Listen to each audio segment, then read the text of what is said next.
So friends, let me explain you this problem. हा problem मी तुम्हाला explain करणार आहे. यामध्ये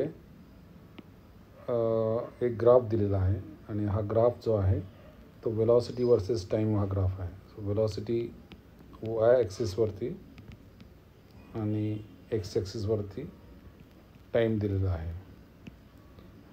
काय विचारलेलं आहे?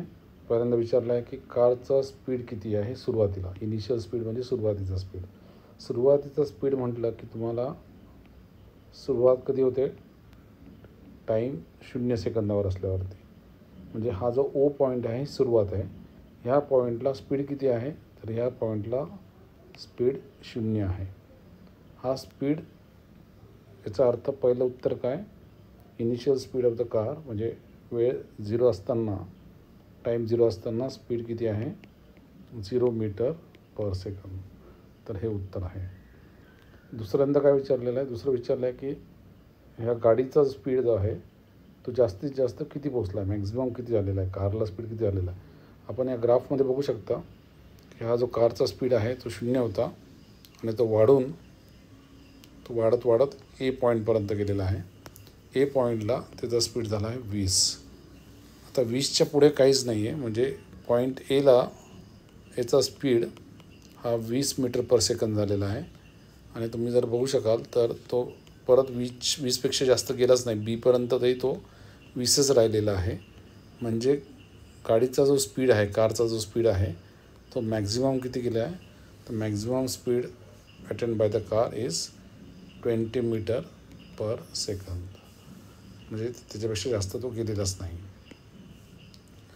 नंतर त्यांनी विचारलं आहे की हा जो ग्राफ आहे, हा जो ग्राफ दाखवलेला आहे याच्यामध्ये ॲक्सेलरेशन कुठे 0 आहे. आता आपल्याला माहिती आहे की ॲक्सेलरेशन म्हणजे change in velocity change upon time, याला आपण ॲक्सेलरेशन म्हणतो. जर ॲक्सेलरेशन कधी 0 असेल? जर वेलॉसिटी चेंज 0 असेल तर. आता वेलॉसिटी चेंज 0 म्हणजे वेलॉसिटी बदलत नाही.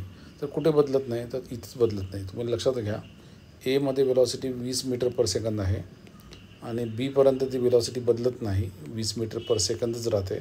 म्हणजे ॲक्सेलरेशन हा 20 अपॉन टाईम हा 3 सेकंद, म्हणजे acceleration 0 metre per second square.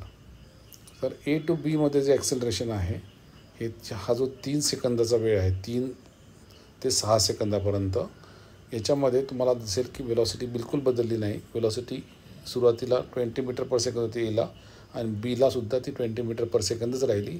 Velocity बदललेली नाही, म्हणजे ॲक्सेलरेशन 0. म्हणजे part of the graph showing 0 acceleration म्हणजे ए टू बी, म्हणून तो ए टू बी असं उत्तर दिलेलं आहे. त्यानंतर त्यांनी विचारलं की रिटार्डेशन कुठे होतं आहे, ग्राफमध्ये रिटार्डेशन कुठे होतं आहे. रिटार्डेशनचा अर्थ असा की वेलॉसिटी कमी होते आहे. इथे वेलॉसिटी 20 मीटर पर सेकंद झाली आहे आणि तुम्ही बघाल की वेलॉसिटी आता कमी होते आणि इथे 8व्या सेकंदाला वेलॉसिटी परत 0 झालेली आहे, म्हणजे कार थांबलेली आहे. म्हणजे जिथे वेलॉसिटी कमी होते तो जो भाग आहे तो भाग आहे रिटार्डेशनचा. तर रिटार्डेशनचा अर्थ ॲक्सेलरेशन निगेटिव्ह असणे किंवा वेलॉसिटी कमी होणे. तर तो कुठला ग्राफ आहे? तो B2C आपल्याला दिसेल की रिटार्डेशन होतं आहे. आणि शेवटी त्यांनी विचारलं की distance travelled bye the car in first 6 second. First 6 सेकंदमध्ये डिस्टन्स किती झालेला आहे?